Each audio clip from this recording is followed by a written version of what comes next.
গো, আজকে অনেক দিন পরে আবার সুযোগ হইল CG125 হোন্ডা CG125 চালানোর।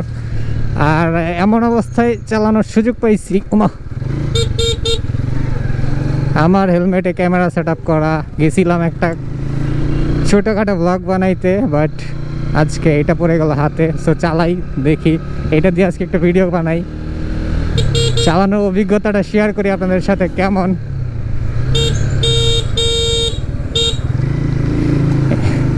এর আগে চালানো হয়নি তেমনভাবে, এই বাইকটা হাতে আসছে এর আগেও দু একবার।